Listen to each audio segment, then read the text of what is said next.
Supreme court ఒకటి సంచలన తీర్పు అయితే ఇచ్చింది. ఇప్పుడు దేశవ్యాప్తంగా ఇది సంచలనాత్మకంగా మారిందని అయితే చెప్పాలి. ఏం చెప్తుందంటే సుప్రీంకోర్టు రిజర్వేషన్ల కోసం హిందువునంటే అనుమతించమన్నటువంటిది స్పష్టమైతే చేసింది. చాలా రోజుగా దీని మీద వివాదం అయితే నడుస్తోంది. చాలామంది మతం మారినప్పటికీ కూడా ఇక హిందువునని క్లెయిమ్ చేసుకుంటూ ఆ హిందువుల రాజ్యాంగబద్ధంగా వచ్చేటువంటి ఈ రిజర్వేషన్లు అనుభవిస్తున్నారని ఒక వర్గం అయితే ఎప్పటి నుంచో ఆరోపిస్తుంది, విమర్శిస్తుంది. కోర్టుల ముందు కూడా చాలా కేసులు పెండింగ్లో ఉన్నటువంటి నేపథ్యం ఉంది. వాళ్ళు టెక్నికల్గా మతం మారింటారు, ఆ మతానికి సంబంధించిన విశ్వాసాలు పాటిస్తుంటారు, ఆ మతానికి సంబంధించిన దేవుణ్ణి ప్రార్థిస్తుంటారు. కానీ రిజర్వేషన్ వరకు వచ్చే వరకు మేము హిందువులుగా క్లెయిమ్ చేసుకుంటూ ఆ సర్టిఫికేట్తో రిజర్వేషన్లు పొందుతున్నారని చాలా చోట్ల కూడా వివాదాలు నడుస్తున్నటువంటి వేళ సుప్రీంకోర్టు తీర్పు అనేటువంటిది ఇప్పుడైతే చాలా సంచలనంగా మారిందని చెప్పాలా. ఇది రాజ్యాంగాన్ని మోసం చేయడమే. అంటే ఒక మతంలో ఉండి ఆ మత విశ్వాసాలను పాటిస్తూ ఆ మతానికి సంబంధించిన దేవుణ్ణి విశ్వసిస్తూ ఇకో మతంలో ఉండి ఇక్కడ రిజర్వేషన్ని పొందడం అనేటువంటిది రాజ్యాంగాన్ని మోసం చేయడం అని సంచలనాత్మకంగా అయితే చెప్పింది. ఇక రిజర్వేషన్ల స్ఫూర్తికే విరుద్ధం అన్నటువంటిది. ఎందుకంటే మనం రిజర్వేషన్లు డిఫైన్ చేసింది కూడా ఆనాటి పరిస్థితులను, ఆనాడు ఉన్నటువంటి ఆ బడుగు వర్గాలని, లేదనుకుంటే ఆనాడు ఇక సమాజం దూరంగా చూస్తున్నటువంటి ఆ ఏదైతే ఆ వ్యవస్థల్ని రిజర్వేషన్ కల్పించినటువంటి నేపథ్యం ఉంది. మరి అట్లాంటి వాళ్ళు ఈరోజు ఆ మతాన్ని మారి, లేదనుకుంటే ఇంకో సైడ్ వెళ్ళేసి ఇంకో దేవుణ్ణి విశ్వసిస్తూ మళ్ళీ ఈ పేరుతోటి మనం రిజర్వేషన్లు పొందడం అనేటువంటిది అయితే రాజ్యాంగం అనేటువంటిది రిజర్వేషన్ల స్ఫూర్తికే విరుద్ధం అనేటువంటిది అయితే చెప్పింది.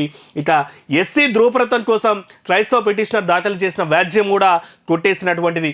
అయితే వేరే మత విశ్వాసాలను అనుసరిస్తూ కేవలం రిజర్వేషన్ ప్రయోజనాలను పొందడానికే తమను తాము హిందువులుగా పేర్కొనడాన్ని సుప్రీంకోర్టు తీవ్రంగా అయితే ఆక్షేపించింది. ఇది రాజ్యాంగాన్ని మోసం చేయడమే. క్రైస్తవ మతంలోకి మారిన ఓ మహిళ షెడ్యూల్ కుల ధృవీకరణ పత్రాన్ని నిరాకరిస్తూ మద్రాస్ హైకోర్టు తీసుకున్న నిర్ణయాన్ని సమర్థించింది సుప్రీంకోర్టు. మద్రాస్ కోర్టులో ఇట్లాంటి పిటిషనే వచ్చి ఒక మహిళ వేసింది ఏమంటే, తను క్రైస్తవురాలు అయినప్పటికీ కూడా తన సర్టిఫికేట్ కోసం, ఎస్సీ సర్టిఫికేట్ కోసం తను హిందువుని అనేటువంటిది చెప్పేందుకు క్లెయిమ్ అయితే చేసింది. అయితే దాని మీద విచారణ చేసినటువంటి మద్రాస్ కోర్టు ఏం చేసిందంటే దాన్ని కొట్టేసి ఆ ఎస్సీ రిజర్వేషన్ కూడా కొట్టేసినటువంటి నేపథ్యంలో ఆమె సుప్రీంకోర్టు పోయింది. ఈ సుప్రీంకోర్టులో కూడా దాని మీద విచారణ చేసి ఇక మద్రాస్ హైకోర్టు ఇచ్చినటువంటి తీర్పునే సమర్థించింది. ఇక కేవలం ఉద్యోగ ప్రయోజనాల కోసమే ఆ మహిళ తాను హిందువునని పేర్కొనడాన్ని జస్టిస్ మిత్తల్, జస్టిస్ ఆర్ మహాదేవుల ధర్మాసనం 21 పేజీల తీర్పులో తప్పుపట్టిందంట. ఇంకో కీలక అంశాన్ని కూడా తీర్పులో ప్రస్తావించింది. వేరే మతంలోకి మారాలనుకునేవారు ఆ మతానికి చెందిన సిద్ధాంతాలను, సూత్రాలను, ఆధ్యాత్మిక ఆలోచనలను సంపూర్ణంగా విశ్వసించడం కీలకమని. జనరల్గా అంటే పలానా మతంలో ఉన్నారు కానీ కేవలం రిజర్వేషన్ కోసమే ఈ మతం అని చెప్పినప్పుడు ఈ మతానికి సంబంధించినటువంటి కట్టుబాట్లు, ఆ మతానికి సంబంధించినటువంటి ఆచార్య వ్యవహారాలు, సాంప్రదాయాలు, ఆ మతానికి సంబంధించిన ఆధ్యాత్మికతను కూడా వాళ్ళు పాటించాల్సిన అవసరం వాళ్ళ మీద ఉంటుంది. కేవలం రిజర్వేషన్ కోసం మాత్రమే మేము మతం మారుతామంటే మాత్రం అది రాజ్యాంగానికి స్ఫూర్తికి విరుద్ధం అన్నటువంటిది కూడా కోర్టు చెప్పింది. ఇక మారే మతంపై ఎలాంటి విశ్వాసం లేకుండా మత మార్పిడి ఉద్దేశం కేవలం రిజర్వేషన్ ప్రయోజనాల కోసం అయితే మాత్రం మేమైతే కోర్టు అనుమతించమన్నటువంటి మాట కూడా చాలా స్ట్రిక్ట్ అయితే చెప్పింది. ఇప్పుడు దేశవ్యాప్తంగా దీనికి సంబంధించినటువంటి చాలా కేసులు కూడా బయటకు వచ్చేటువంటి అవకాశం అయితే కనిపిస్తోంది. ఇక క్రైస్తవ మతాన్ని అనుసరిస్తున్నానని ఆలయాలకు వెళ్తున్నట్లు పిటిషనర్ ప్రస్తావించారు. అయితే ఆమె పిటిషన్లో ఏమని చెప్పిందంటే, క్రైస్తవ మతాన్ని పిటిషనర్ అనుసరిస్తున్నారు, చర్చికి వెళ్తున్నారని నిర్ధారణ అయ్యిందని కూడా ఇక కోర్టు అయితే చెప్పింది. ఇక క్రైస్తవ మతాన్ని అనుసరిస్తున్నా, ఆలయాలకు వెళ్తున్నా అని పిటిషనర్ ప్రస్తావించారు కానీ తిరిగి హిందూ మతంలో చేరినట్లు ఎక్కడ కూడా ఆధారాలు సమర్పించలేదన్నటువంటిది కూడా చెప్పింది. అయితే ఆమె తాను హిందువునని ఉద్యోగం కోసం ఎస్సీ సామాజిక ధృవపత్రం కోరుతున్నారు. ఈ ద్వంద్వ వైఖరిని ఆమోదించడం. ఉద్యోగం కోసమే తాను హిందువునని చెబుతూ రిజర్వేషన్లు కోరుతున్న క్రిస్టియన్లు పిటిషనర్కు ఎస్సీ ధృవీకరణ పత్రం ఇవ్వడం రిజర్వేషన్ల లక్ష్యాలకు, సామాజిక విలువలకు విరుద్ధం అన్నటువంటిది. ఇది రాజ్యాంగాన్ని మోసం చేయడమే అన్నటువంటిది.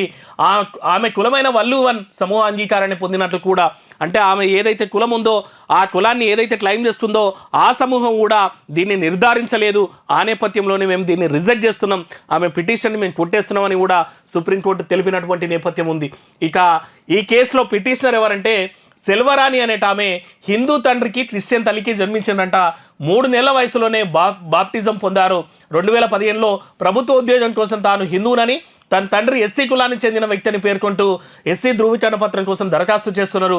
దీన్ని విచారణ చేసినటువంటి అధికారులు కొట్టేస్తే ఆమె కోర్టు పోతే ఇక హైకోర్టు కూడా కొట్టేసింది. హైకోర్టు నుంచి సుప్రీంకోర్టు పోతే కూడా సుప్రీంకోర్టు కూడా కింది కోర్టులు ఇచ్చినటువంటి తీర్పునే సమర్థించినటువంటి నేపథ్యం ఉంది.